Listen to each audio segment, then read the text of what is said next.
Kalau sini kan sentra pembibitan yang sudah terkenal. Kan kemarin tuh juara tahun 92 pernah menjadi juara pembibitan tingkat nasional waktu Bapak Presiden Soeharto.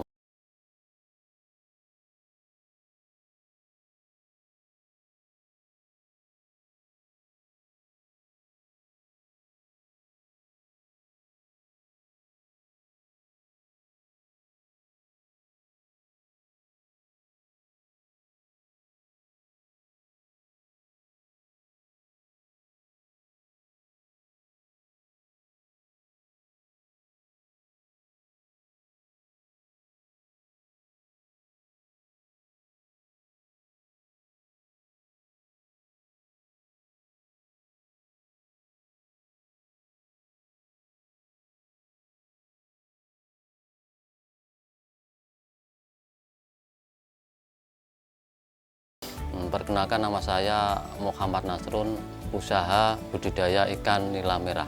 Alamat RT 1 RW 19, Dusun Surawono, Desa Canggu, Kecamatan Badas. Pertama kali usaha ikan nila itu milik saya itu turun-temurun. Artinya dulu ayah saya itu sudah berusaha ikan nila, tapi usahanya itu masih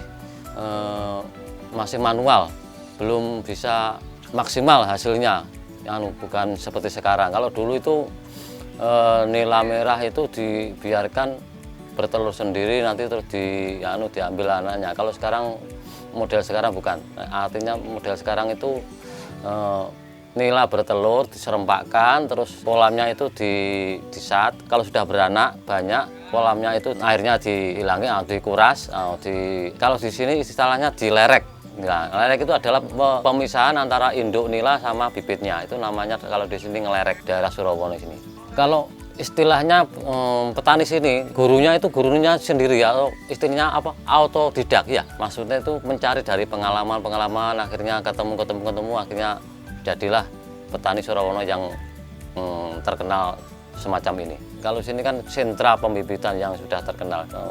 Kan kemarin tuh juara tahun 92 pernah menjadi juara pembibitan tingkat nasional waktu Bapak Presiden Soeharto kemarin. Kalau akhir-akhir ini belum ada kompetisi atau kontes. Kalau masalah kelompok tani di sini ada kunjungan antar kelompok tani sana, ada studi banding itu ada.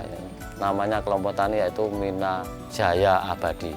Kelompok tani Desa Surawono, Dusun Surawono, Desa Canggu, Kecamatan Badas. Usaha saya mulai tahun 1995, saya mulai usaha pemijahan ikan nila merah. Dulu itu perbedaannya itu kesulitan masalah pemasaran. Berbeda dengan sekarang. Sekarang kan musimnya informasi canggih, HP, musim online, jadi pemasaran itu makin luas, makin sekupnya makin melebar. Bisa-bisa antar pulau, antar negara juga bisa. Kalau di sini kebanyakan itu yang online itu memakai pesawat, pakai kargo itu di packing. Kalau styrofoam itu biasa sampai daerah Kalimantan, dari Tarakan. Banyak anak-anak di sini, anak-anak muda di sini yang melakukan bisnis online bibit nila merah, sehingga menguntungkan para petani di sini. Petani di sini tidak kesulitan memasarkan bibit nila merah tersebut.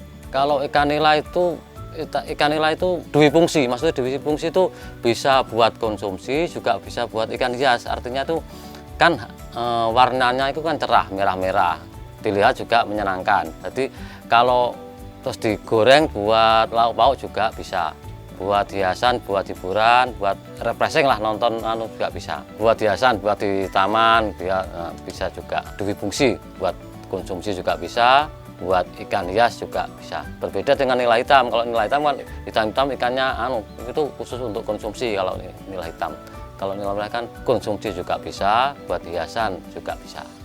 Kalau ikan nila itu baiknya teksturnya kalau tanah, tekstur yang agak berpasir. Jadi kolamnya itu airnya bisa jernih. Nanti itu pengaruh ke telurnya ikan nila merah itu. Kalau airnya jernih, prosentase penetasan telur itu bisa maksimal, antara bisa 80–90% bisa menetas. Kalau lokasi yang penting itu tekstur tanahnya, terus airnya, kualitas airnya. Airnya itu agak bening kalau ikan nila itu. bening, terus tekstur tanahnya itu yang agak berpasir. Itu kan membuat menjernihkan air lah gampang itu. Kalau tekstur tanahnya itu berpasir. Kalau biar jernih ya itu ada pengolahan tanah, biasanya dibajak dulu.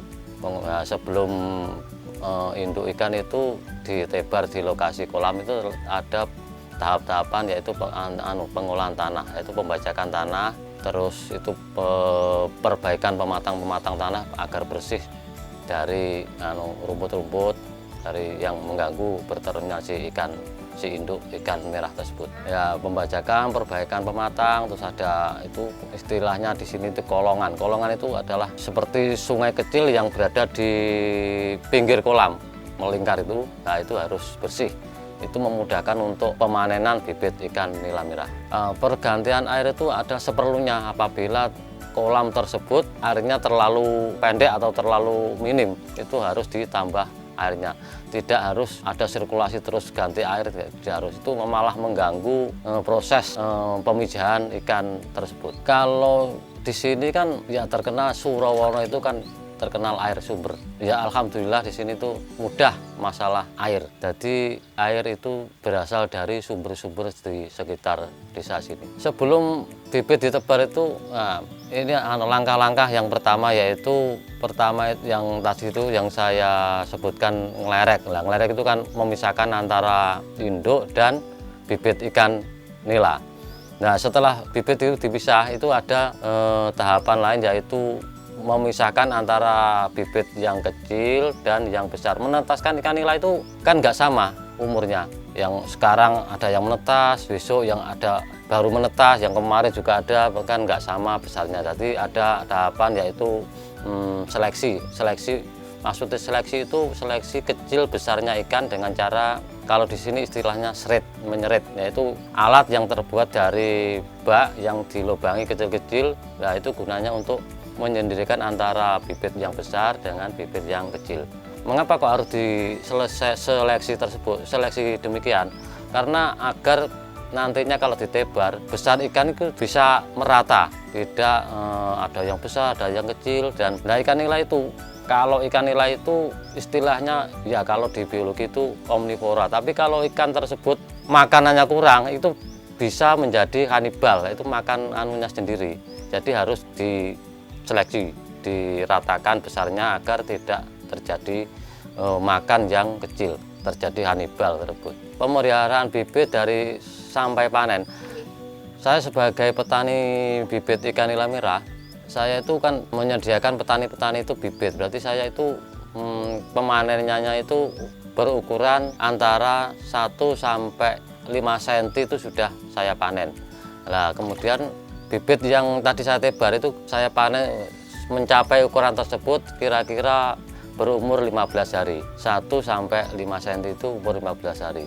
Dari bibit baru menetas saya tebar 15 hari, terus kemudian saya panen, terus saya kemitraan sama petani, saya tebar di petani-petani ikan di sekitar daerah sini. Kalau sudah mencapai ukur 9 sampai 12 cm, kemudian itu dari petani saya beli lagi. Nah, terus saya pemasarkan ke tengkulak-tengkulak atau penjual-penjual ikan di daerah sini. Ada yang dikirim ke Surabaya, ada yang dikirim ke Bali, bahkan ada yang kemarin itu ada yang dikirim ke luar Jawa, ke daerah Tarakan dan dipaketkan itu. Petaninya sekitar sini aja, lingkup sekup daerah Canggu, daerah desa Canggu, daerah Surawono sini aja. Sini itu sudah terkenal ikan bibit, jadi pemasarannya juga mudah kalau di sini. Ya, bagi yang berminat untuk membeli bibit nila merah, bisa mengunjungi Dusun Surawono, Desa Canggu, Kecamatan Badas, khususnya RT 1 RW 19 di rumah saya, Bapak Muhammad Nasrun, dengan nomor HP di bawah ini. Di Surawono itu bermacam-macam jenis ikan, yaitu yang saya ketahui banyak, yaitu ikan tombro atau ikan mas, ikan nila hitam, terus ikan nila merah, ikan komet, kalau ikan hiasnya itu ikan koki, ikan black molly, ikan golden juga ada. Terus bagian kecil ada ikan gurame juga ada di sini, tapi sebagian kecil sekali. Bermacam-macam ikan, khususnya bibit. Kalau sini kan sentra pembibitan yang sudah terkenal. Sekian saja. Akhiri salam. Assalamualaikum warahmatullahi wabarakatuh.